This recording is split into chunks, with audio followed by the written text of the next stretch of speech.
The drug you got addicted to says a lot more about your personality than you think. People don't choose drugs randomly. They choose the feeling that their brain was missing all along. So if your drug of choice was stimulants, Adderall, cocaine, or meth, you probably crave control, focus, and confidence.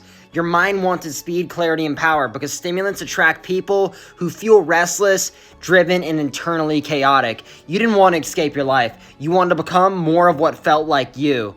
If your drug of choice was opioids, heroin, or other downers, you probably want a relief from pain.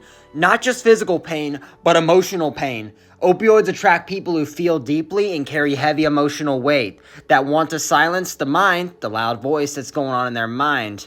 You didn't want excitement, you wanted peace. If your drug was alcohol or benzos, you probably wanted to turn the volume down on anxiety and fear and self-consciousness. These substances attract people who feel too much pressure and tension, too much self-awareness, I'd say.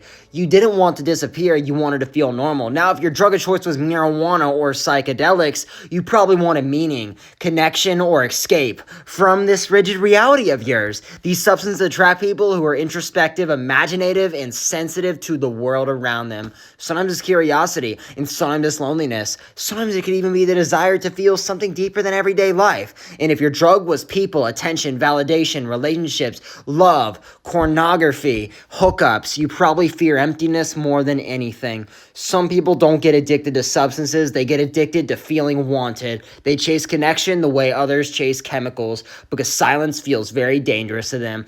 And if your drug of choice was ketamine or other dissociatives, you probably wanted to distance yourself from reality. Not for pleasure, not for excitement, but for detachment. These substances attract people who feel overwhelmed by their emotions, memories, and identity. You didn't want to feel more, you wanted to feel less. And here's the truth that nobody talks about. Your addiction wasn't random. It was a message from your mind about what it was missing all along. But the substance, remember, it never fixes the problem. It only temporarily disguises it. And recovery isn't just about forgetting the drug, quitting the drug. It's about understanding why your brain chose it in the first place. Because when you understand that, you don't just recover, you evolve.